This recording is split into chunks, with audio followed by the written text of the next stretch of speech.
But I think the feedlot managers, and we had the privilege of going to a big feedlot the other day, because we were very curious, how do you do this? We're taking all of everything we're learning from a small scale. How do you do this on a big scale? And the feedlot manager we met there, and even all of the employees there, they're amazing people. The way they pick up on the cow mannerisms, and again, monitoring things like feed intake is a big one, water intake. It's those small little changes you have to adapt to, almost immediately, because exactly like we say, it's not just a matter of putting the food there and putting the water there and letting the cows get on with it and they'll grow and be as big as you want them to be. It is monitoring that they are happy and healthy, and there's a lot of management that actually goes into that.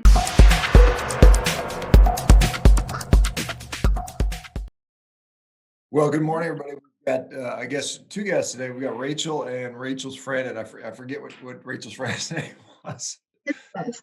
Elizabeth, welcome. Thank you guys for being here. You guys are coming all the way.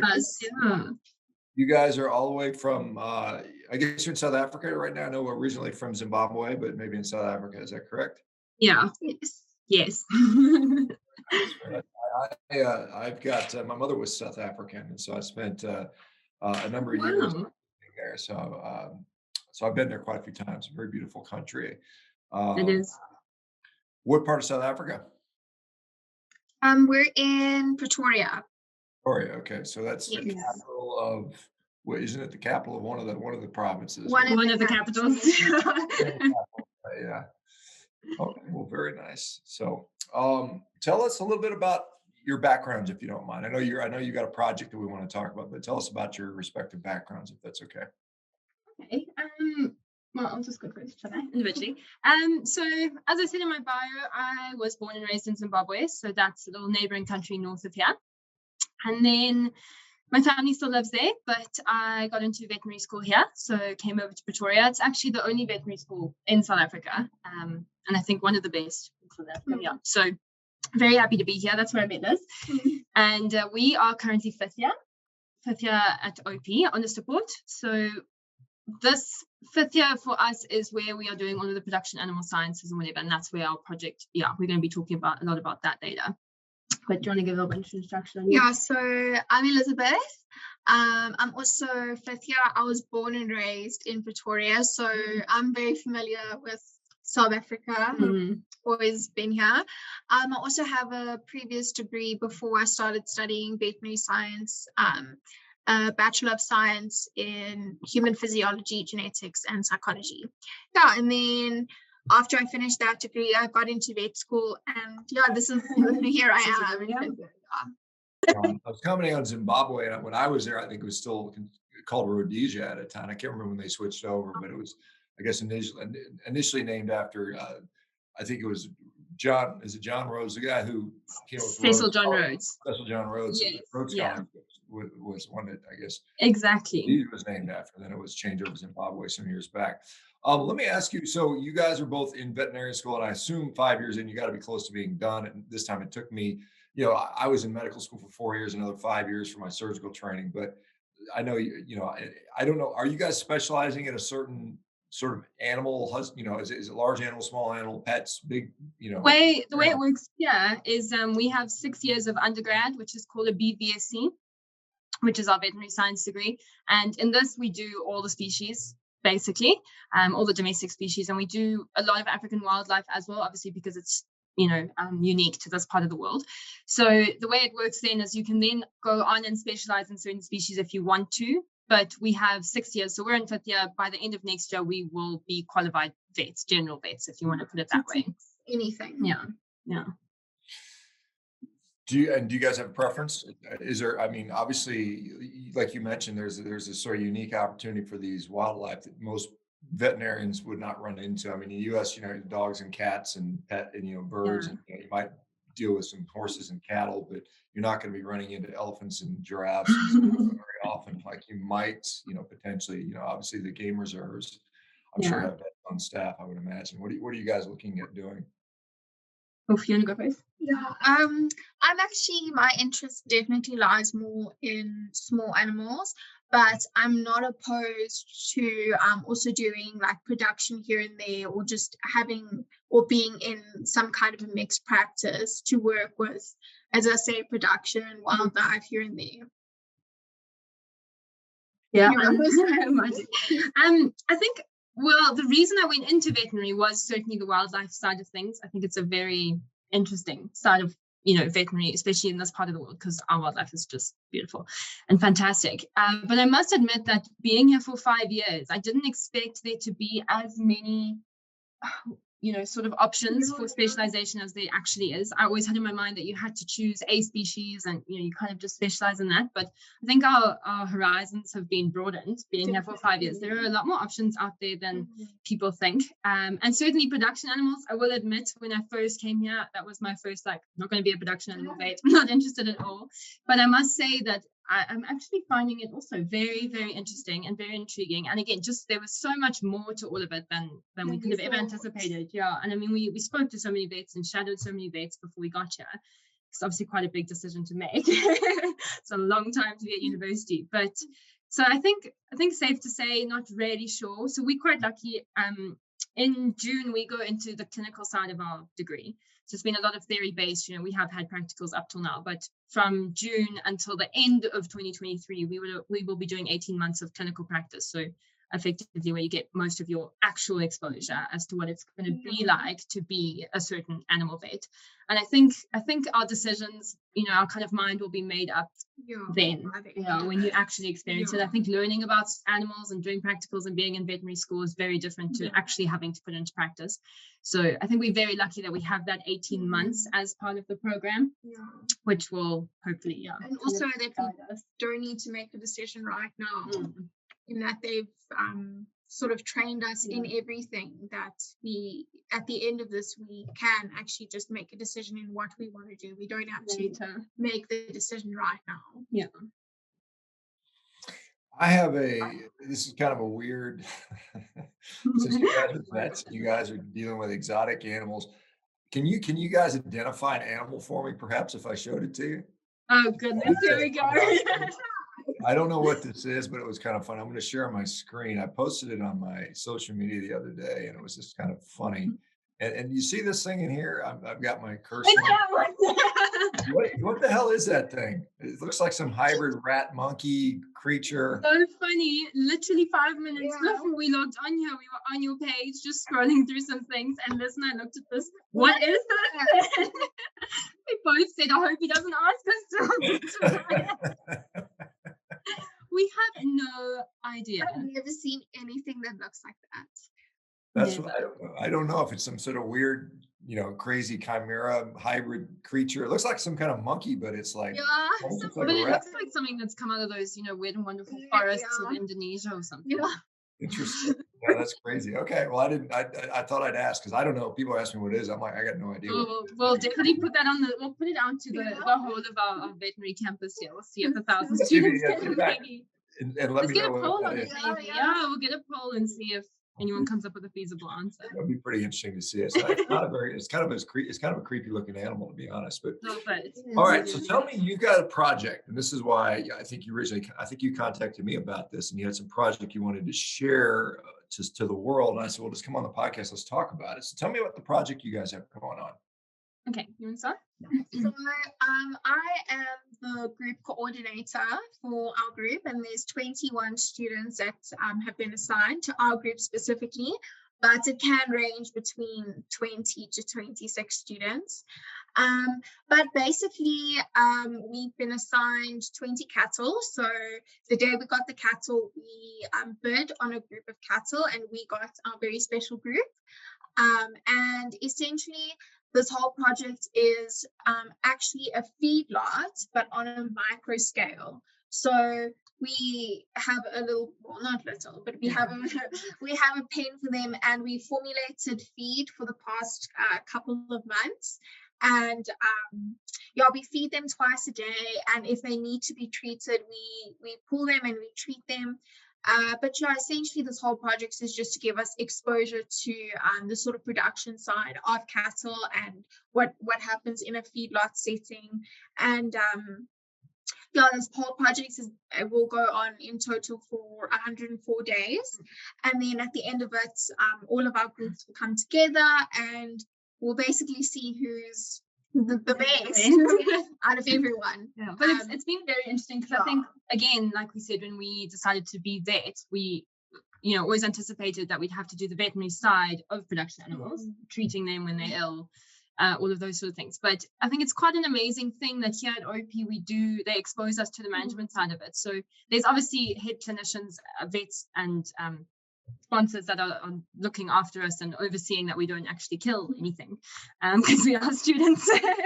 But it's been very, very interesting because we effectively have to run our mini feedlot across the board. So we have to do everything from, like Liz said, feeding them, working out what to feed them, when we're supposed to feed them what at what age, and monitoring their growth and disease monitoring throughout the day and pulling them if they're sick. So we really have been exposed to the whole production side of it, and not less of the veterinary side of it. I suppose that comes as like a piggyback on the whole thing. But it's just been very eye-opening, I think, particularly for us. I think I can speak on behalf of our entire group when we say that I never really thought we'd have to know all of that, but it's been very, very interesting just having to look after these animals 24/7. Also just sort of the details that actually go into even just running a feedlot, and the amount of effort and all of that actually even goes into formulating feed and disease protocol and bunk management and all of that.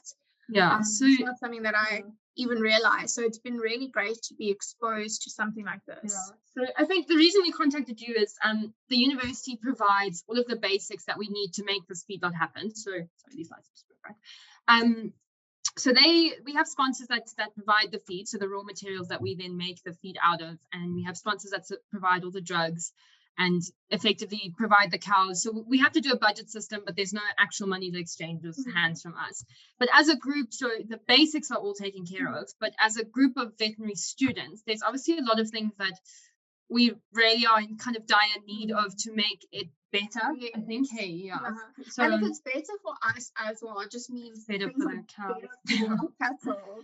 So I think that's what we really wanted to come on here, and just we are kind of looking for ways to get things for our 20 members and our cows to just kind of really make the difference, because they only have 104 days, so we have to make them gain as much as possible in 104 days. And I think the real thing is we really want to put our group above the rest, and just it is a big research thing for us, what sort of small details make the difference, because it's uniform across all 8 feedlot groups, the feed, raw materials, and the drug. I mean, obviously it depends on what you mix, but it's just the small things that we think could make a big difference. We really want to see how to maximize these animals getting to the nice juicy steak at the end. And also what I think is really great as well is that we can also show everyone that even though it is a feedlot, you can take welfare like really seriously and during this whole process. So then I've actually learned a lot as well, because we each get a little portfolio in our group as well. So Liz is our coordinator, so she's the boss. But my portfolio has actually been welfare, which I think I was a bit nervous about.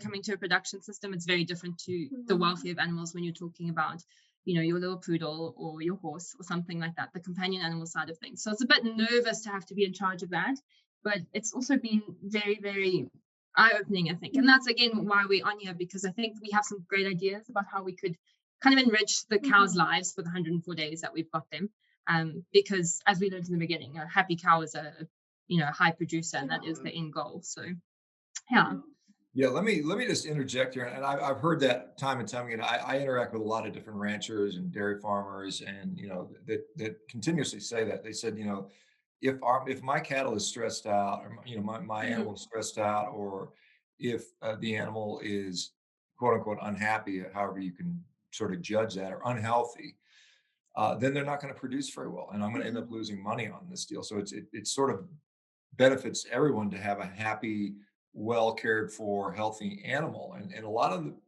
perceptions around feedlots, particularly, is that this is horrible for the animals and they're all unhealthy and sick.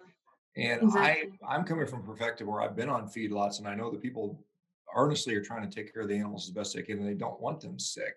Because you're talking, and there's a big difference between, like you said, my dogs, who I love very much, and they're spoiled as can be, and how I view cattle, I mean, they're just not pets. I mean, they're not designed to be pets. They're prey animals.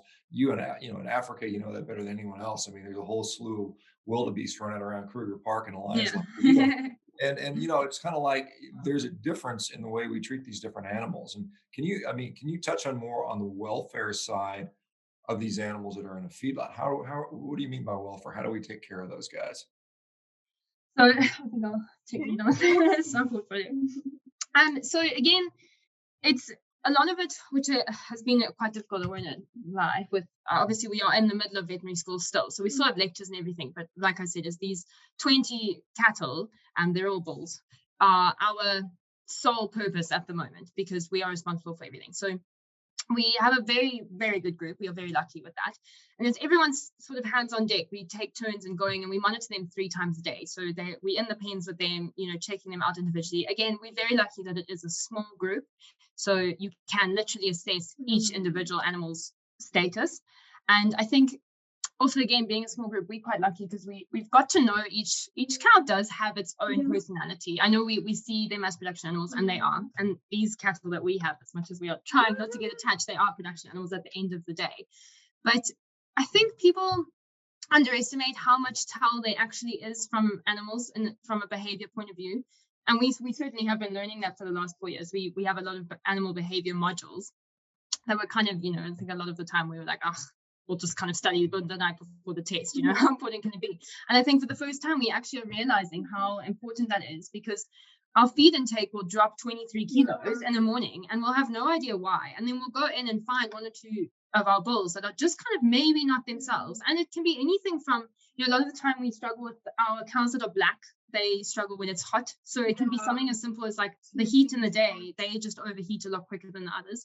So, then we do have shade cloth provided for them, but we've got to make sure that they have access to that shade and they're not just being bullied out of the shade by all the other cattle. So it's just kind of, I think you've got to look at each, and I think on a big production scale, that's obviously not really possible to look at each individual cow. But I think the feedlot managers, and we had the privilege of going to a big feedlot the other day, because we were very curious, how do you do this? We're taking all of everything we're learning from a small scale. How do you do this on a big scale?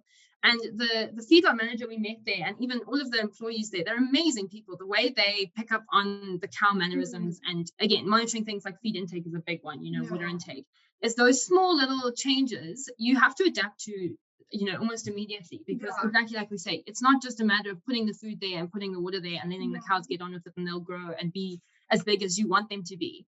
It is monitoring that they are happy and healthy, and there's a lot of management that actually goes into that. There's a lot of management. So there's also things that we're very keen to try, because obviously they are in a feedlot pen.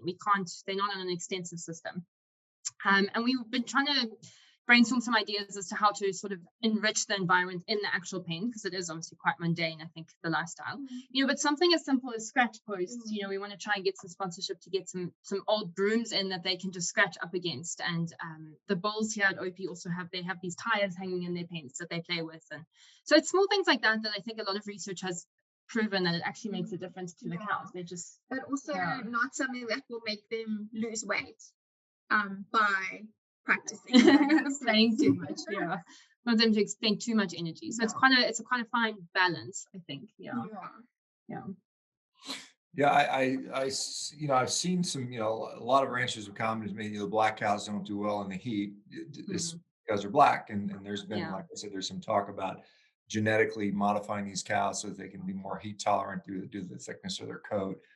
Which is very controversial. Let me ask you, and you said you have all bulls. My understanding, again, talking to ranchers, is steers, which are the castrated bulls, produce the best meat. They tend to be better marbled. And and again, when you say weight, like Charlie, one of our members, has said, you just give them a bunch of salt at the end, and I guess that would make them to be very hydrated. They'd weigh more. But are you producing meat or just waterlogged meat? And so how are they going to assess your final product? Are they just going to put them on a scale and say this one's 1,200 or 550 kilos or whatever? How do you decide who wins? So we have to take these cows all the way to the end, which I think is also a part we're a little bit nervous about at the end.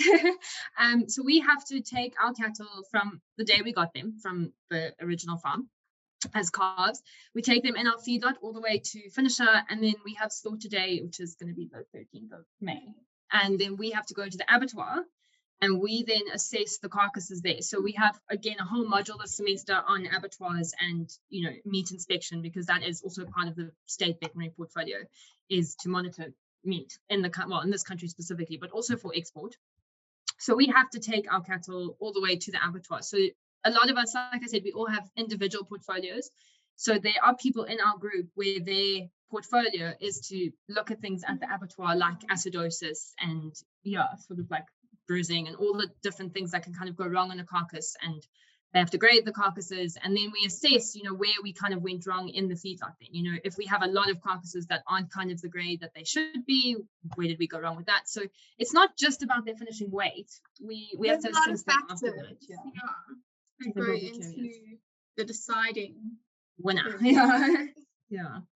Well, you know, and I'm just wondering what you're drawing on, because a lot of this stuff has been worked out pretty well. I mean, I think, you know, I don't know about South Africa. In the U.S., they've done a very good job of figuring out how to put weight on cattle, how to grade them out higher. You know, at least most of them are choice, and many of them end up being prime.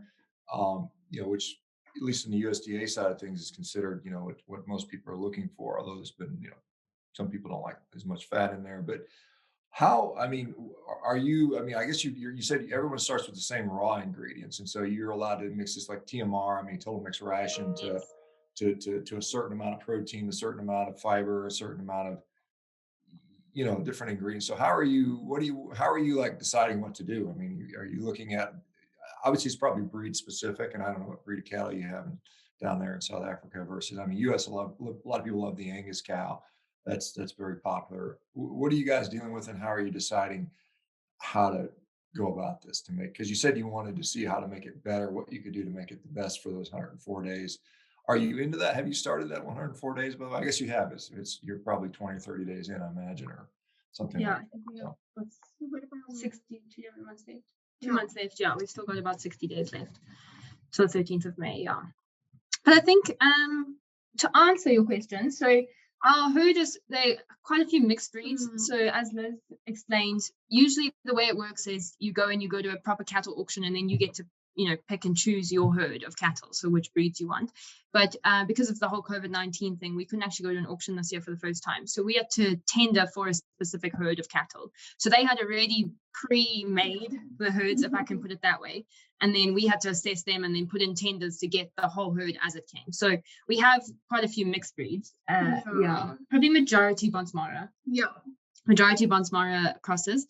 So it is a bit difficult because we can't really tailor our feed to a specific breed, which I think would have been great. Yeah. So we kind of are just looking at all the variation as to how they perform. But again, it's also interesting to see how the different breeds are performing on, you know, the same diet. But we have a nutritionist that also helps us formulate our feed, and a whole program that calculates all the micronutrients. So we put in our recipe as it would, based off the raw materials that we get from our sponsors, and then it pumps out all the micronutrients that those cows are effectively going to be getting. And then it really is, it's sort of a hit and miss scenario. So our lecturers didn't want to really give us, you know, their opinion on the perfect way to feed your cow. They want us to learn that in the process. So like I said, it has really been a hit and miss thing, because we mix for a week, 2 weeks, 3 weeks at a time. So that's our recipe, that's our formulation. Our cows are going to eat that whether it works out in the next 2 days or not. But they get better as it goes on, because you can sort of see what works and what doesn't work. Yeah. So it's a learning process throughout. We did get given good guidelines. So usually, well, in the feedlot system that we run here in South Africa, I'm not sure if it's the same in America, is usually they are obviously on a background diet, if you would put it that way, background feed on the farm that they come from. Then when we got them, we had them on a starter for 2 weeks, which is mainly focused on protein still, because we get them as calves and we still want them to put on the, you know, the muscle and their skeleton still growing. So we want that frame to be perfect to then obviously stack on the meat. Then they go into their grower phase, which is where we are now. So at this point, we're pushing the energy a little bit more in the feed and drawing the protein back, because you want them to really start gaining some weight. And then the finisher, which will be the last sort of month, will be predominantly focused on fat deposition. So obviously then we're going to have what they call a really hot diet. So it's going to be quite a high carb and energy diet, so that they deposit that fat. But in South Africa, which I do remember we did learn as well. So America, you guys have quite a market for fattier cuts of meat, and here I think people are more focused on lean meat. So we still want them to put on fat because we still want them to be those grade A's, quite nice carcasses, but I think we have a leaner cut, so I think we have shorter feedlots as well because we don't necessarily need them to be as fat as they are over there. Yeah. What's your, I hear in the US, I think feedlots are putting on, 2 kilos a day, something like that. What is your daily weight gain looking like for you guys? That's our aim. At the moment, we're not quite there, but that's what we're getting there. We're sitting on about 1.5. 1.7-ish. Yeah, between 1.5 and 1.7. But we are aiming for 2. That is the goal.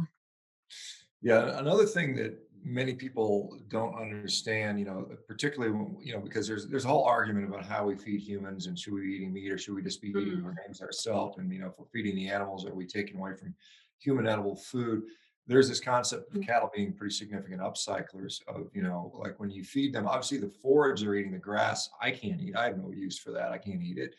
I could potentially eat some of the corn, or whatever you're feeding them as your grain source.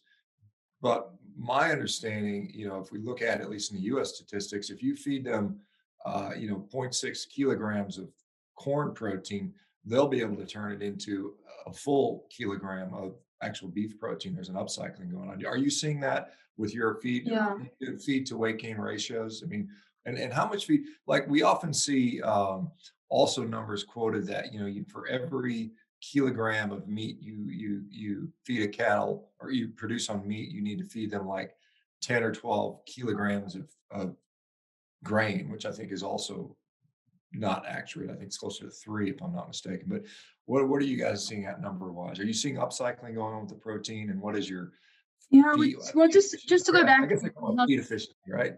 Correct. Yeah, exactly. So not really on the number side at the moment, but we did also, what I found really interesting from the feed ration. So I've been lucky to be involved in a lot of the feed rationing for our group. And a lot of the raw materials that we talked about is very interestingly, it's all byproducts of human consumption. So like we use brewer's grain, which is from beer brewing processes. That's our main source of protein. I mean, look, we are getting specific raw ingredients. I'm not saying this applies to the whole of South Africa, but this applies to our feedlot in particular. But things like brewer's grain, it would just kind of be this byproduct that we'd have to find landfill places for. And like you were talking about the corn, as also we call it maize here. The maize that we feed the cattle is actually also the byproduct of what they use to make for human consumption. So in this part of the world, they eat a lot of, we call it mieliepap, which is kind of, it is the staple food here in South Africa for the majority of the population.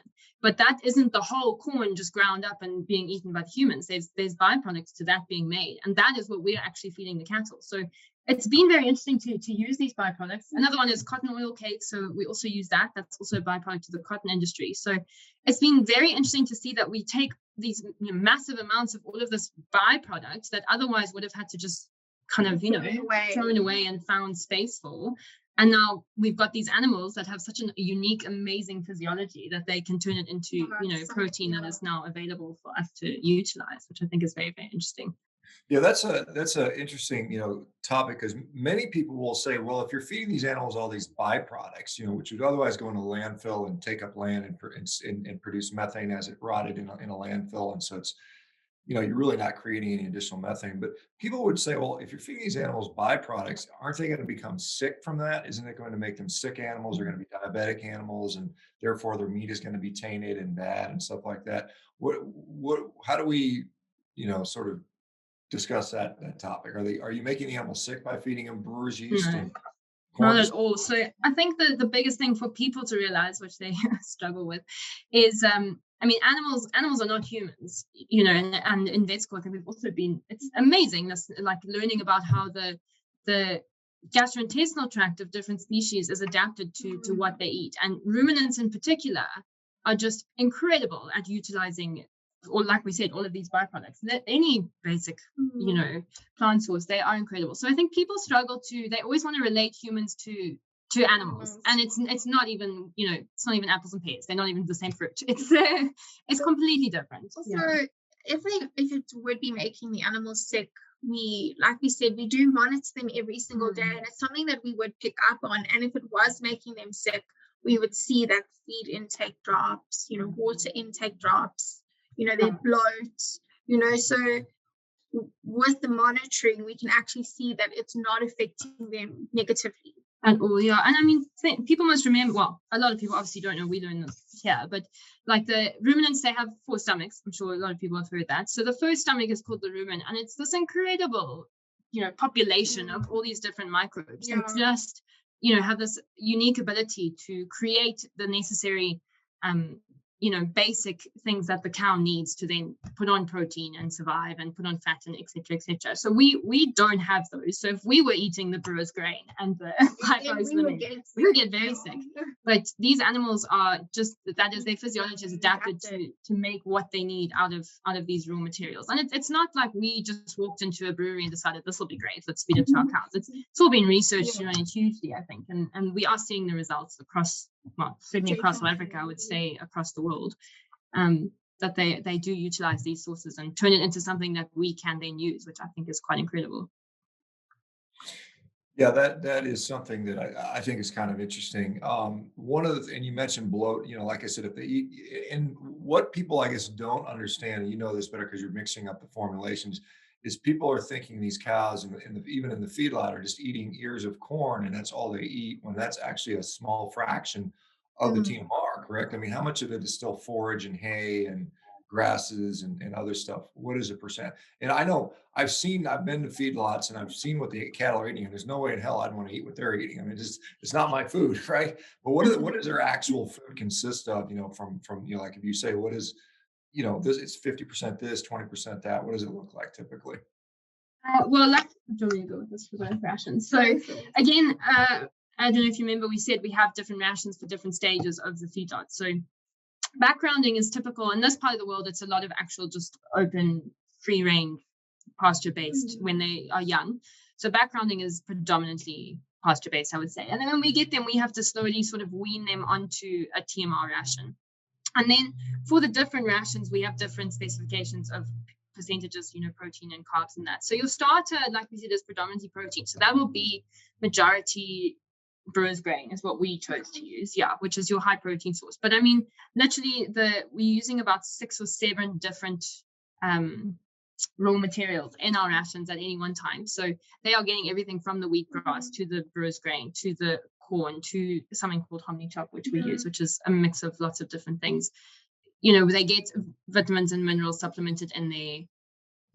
What else? It changes. So we mix every couple of weeks, and every week we adapt and change according to what we see. But it is very carefully formulated. It is all in literally to the percent of what has to be fiber, and then we know which raw materials give us that majority fiber, and we just tweak and touch and change for every different one. So like we said, as you're kind of progressing towards that finisher cow that you want to take to the abattoir, your fiber is going to be decreasing substantially as you go throughout, and then your energy will be increasing, so your protein will also decrease. So it's a bit of it's not such a simple, we thought it was going to be very simple, give them some grass and they'll do fine, but it's, I actually think I calculate their diet much more than I calculate my own. But at the end of that, in theory, if I'm going to eat the steak dinner, this is a well calculated piece of protein.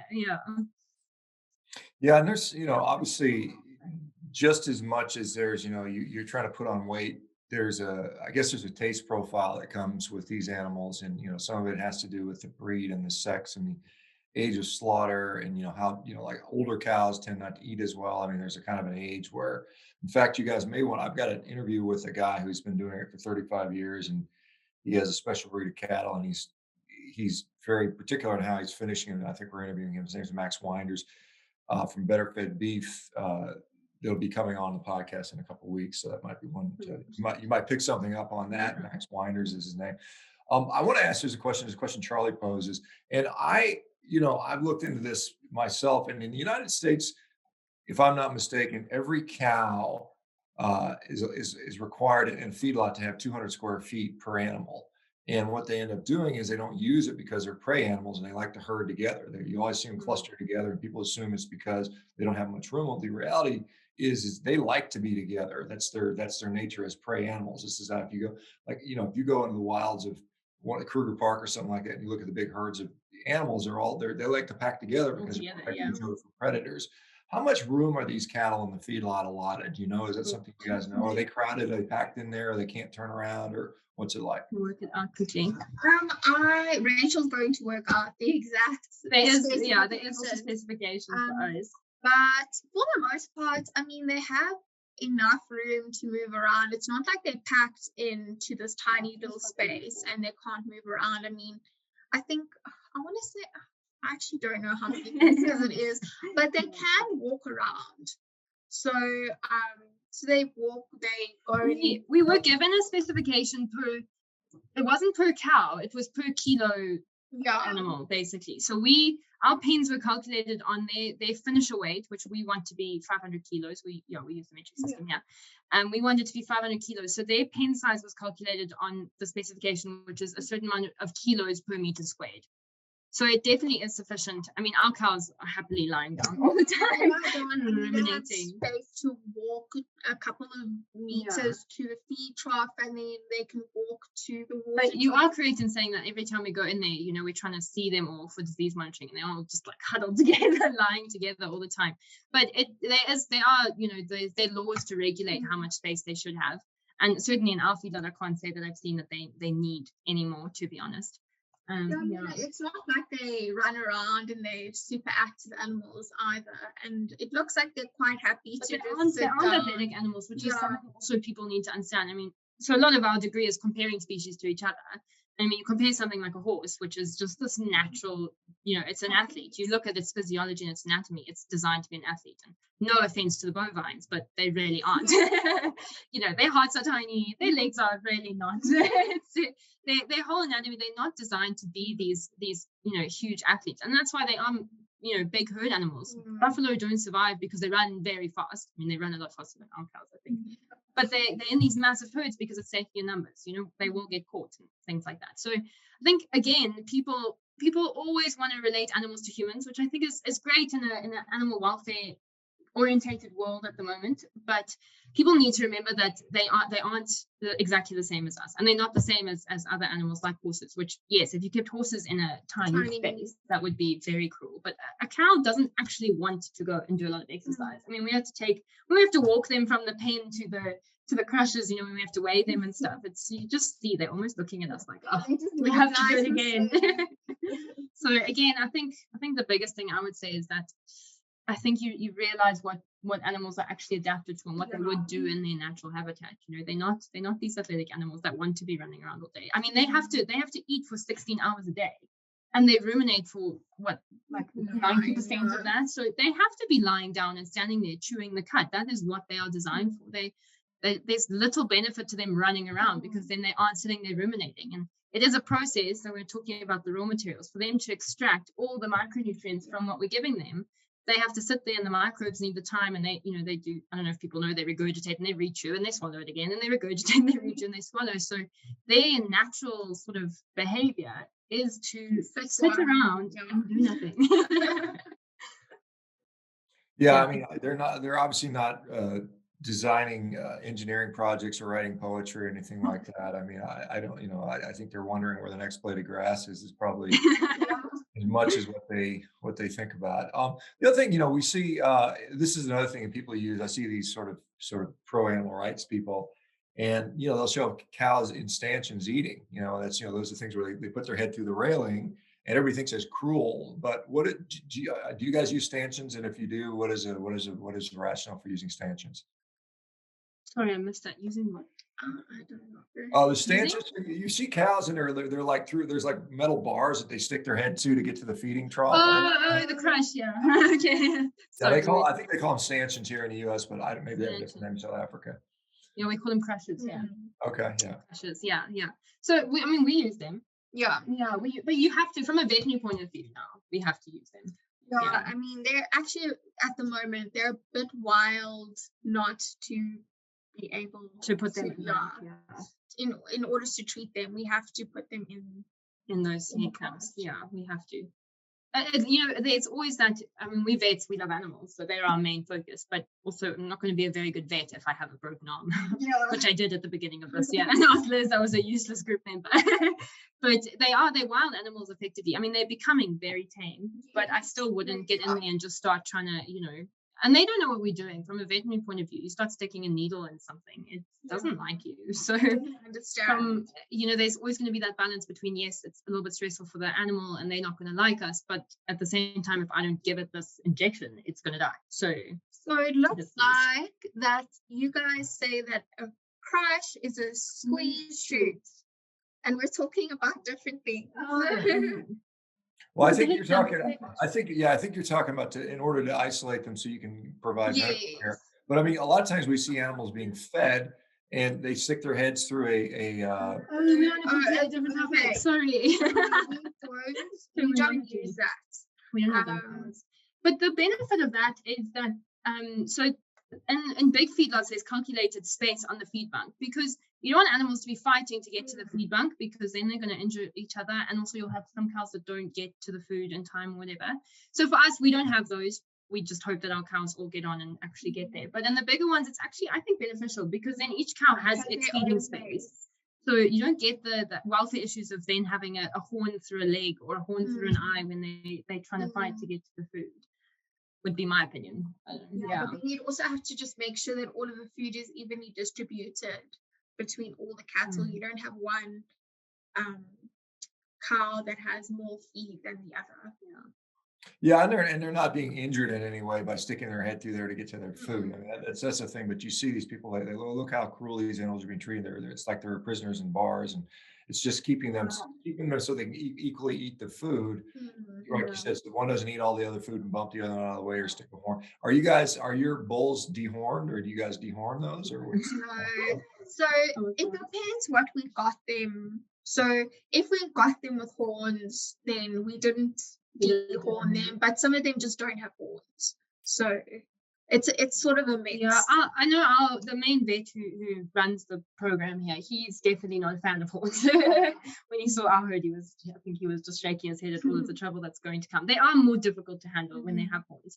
And dehorning is a procedure that comes with pros and cons. I think any veterinary procedure does. You dehorn them, you don't get all the issues with the horns that we've certainly seen, like broken horns and them fighting, and then they injure each other. Not even fighting, sometimes it's just playing, and they just damage because they're sharp. And from our point of view as well, it's really difficult trying to inject a bull in its neck, and it's got these horns that's trying to take you out. So from that perspective, dehorning is a great thing, but it does obviously come with complications, like if you go to deep protection. And so I think with anything, welfare is not there's no black and white when it comes to welfare. And especially from our point of view, there's always trade-offs, because we have to take, our safety into consideration, as well as the other herd members' safety into consideration. So I think it's a lot more complicated than just saying like, oh, the poor cow. Because like we said, is with those bars. Okay, but then if we just let these animals with horns kind of freely fight each other at the feed bunk, is that not cruelty to animals, that now you're going to end up with a whole lot of them with all these wounds that we then have to go and put them in the crush or the squeeze shoot, and we now have to go and inject and clean these wounds, so it's a bit of a catch-22, I think, sometimes. Yeah, I mean, it seems like, and to me, I mean, the dehorning is done when they're very young, and it's a very minor thing typically, and it prevents all these issues of cows injuring each other, which can be a real problem, or injuring the ranchers themselves, because a lot of people, I think most people don't realize this, but I think cattle are a top 10. I mean, well, you guys know that animals that kill people in the world. I mean, you've got malaria from mosquitoes, number one, then I think it's like crocodiles, hippopotamus, but cattle are in the top 10. Because there's so many cattle and so many human cattle interactions. There's actually a lot of people that die, dealing with and being around cattle, and so it's something that's. Well, like we said, we've had 2 broken arms just in the last 2 months. So, and these are relatively tame cattle, I'd like to think. So, I mean, at the end of the day, animals, especially these ones, they're wild animals. We also got that lecture at the beginning. Yeah, you want to go and scratch them, but got to respect them. Yeah, if they're unpredictable and they turn a certain way and they weigh 500 kgs, it's a big weight. It's a big weight difference to give up against that. Um, so over the next, so you've got another 2 months or so. So how are you planning on winning? Well, I don't want to give away your secrets to your competitors. Yeah, Well, I everyone's mean, gonna watch this. what do you think is going to make the difference? What, I mean, what kind of areas are you looking at you think is going to give you guys the advantage, or do you know? Well, we put out a little list to our group, just kind of also again brainstorming what they think would make the difference, and it's really not anything major. There's nothing major that we think will kind of get us ahead, but it's the small things. Because us as a group, we're a group of 20 students that have come from all different backgrounds, different places, different areas. So the uniformity of how do I put resources that we have at our disposal is not uniform at all, basically. So it's really small things. I mean, this doesn't I have a little list here. We just kind of need a bit of funding to get simple things. If we're out there with them all day in the pen. So if we could get hats for everyone in the group to be out there in the sun all day. I mean, we're in the middle of summer at the moment.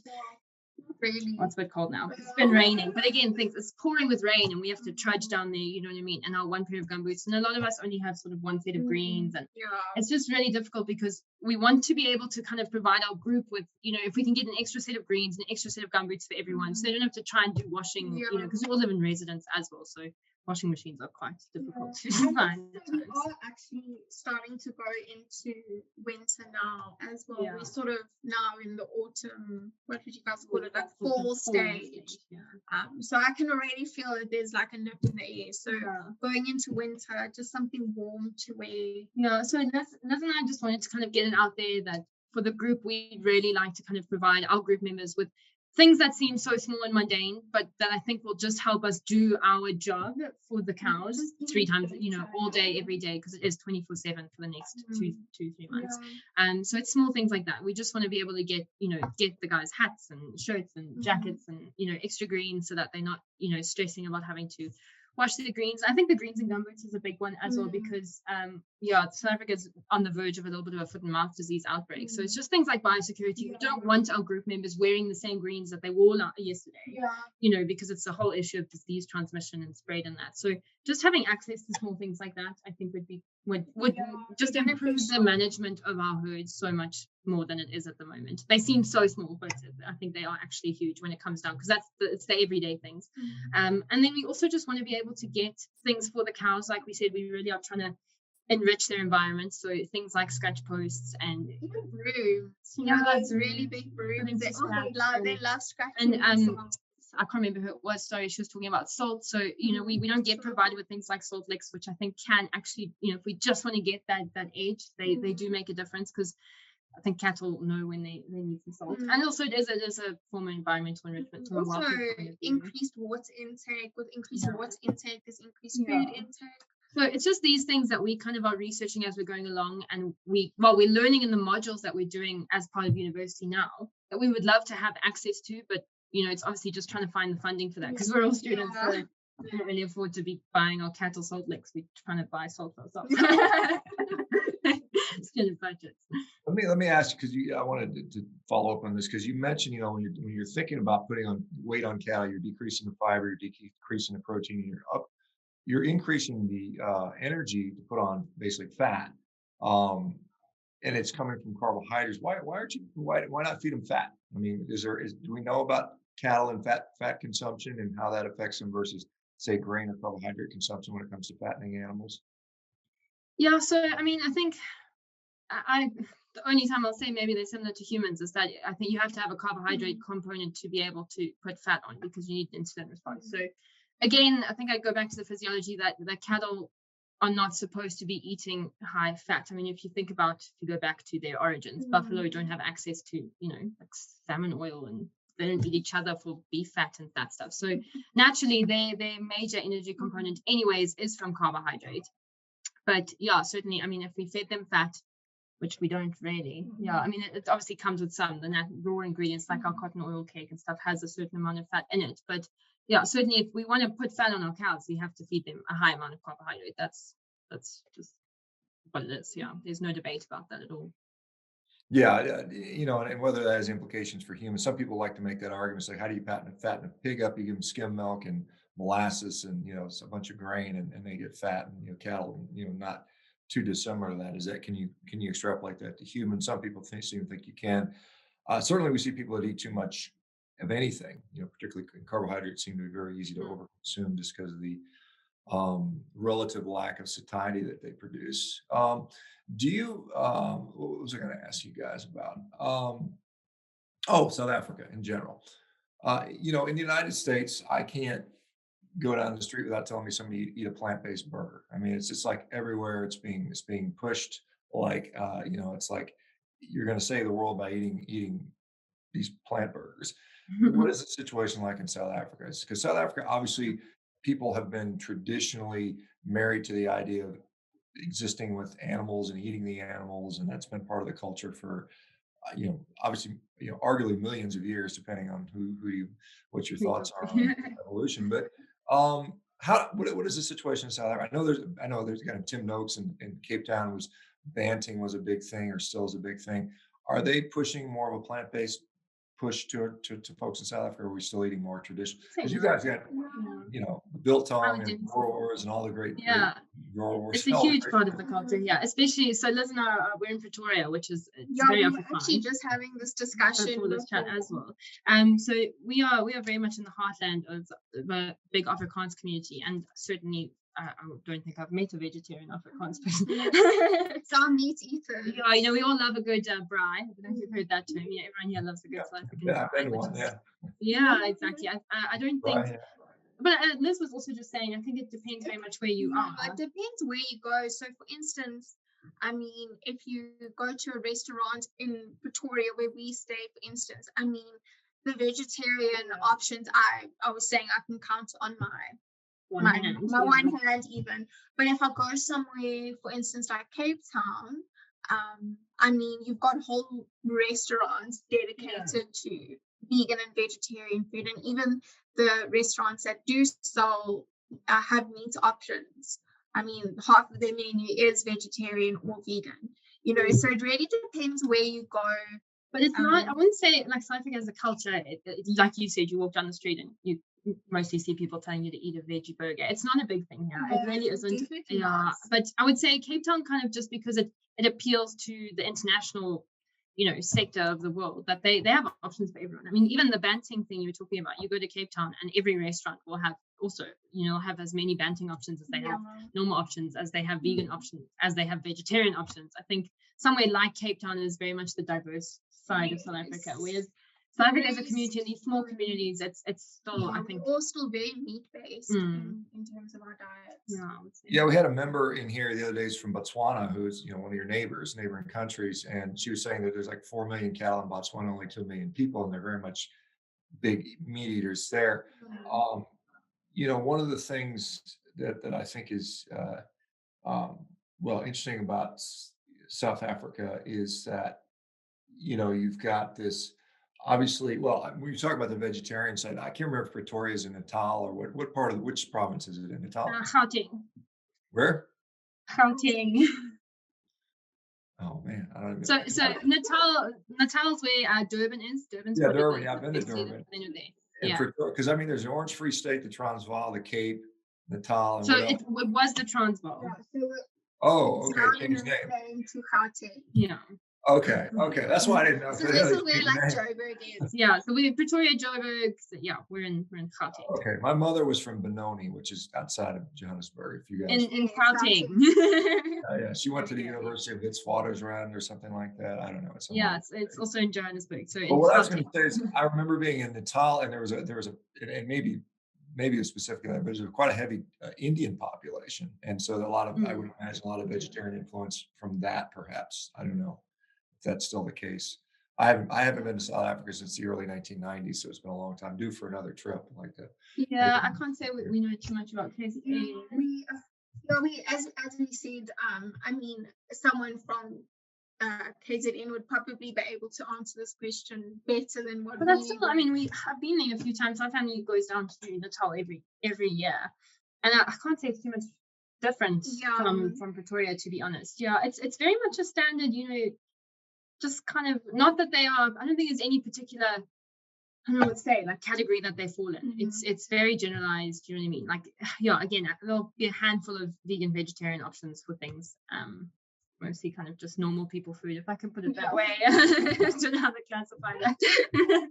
Well, I unfortunately have to wrap this up and head out for a couple consultations, but tell me, so you mentioned that you're looking for somebody that can maybe assist with either advice or some funding. How would they go about doing that? Where can they reach you guys? Where can they contact you? Yeah, so we thought just to keep it simple on this and not put too many like communications out there, we just thought we'll just give out our emails and our numbers, and then if anyone listening to this wants to get into contact with us, like, we would appreciate it hugely. Maybe it's actually easier if I type it on here. So do you want to read it out and I'll type? No, you can read it to them. So Rachel's email address is racheljeans@gmail.com.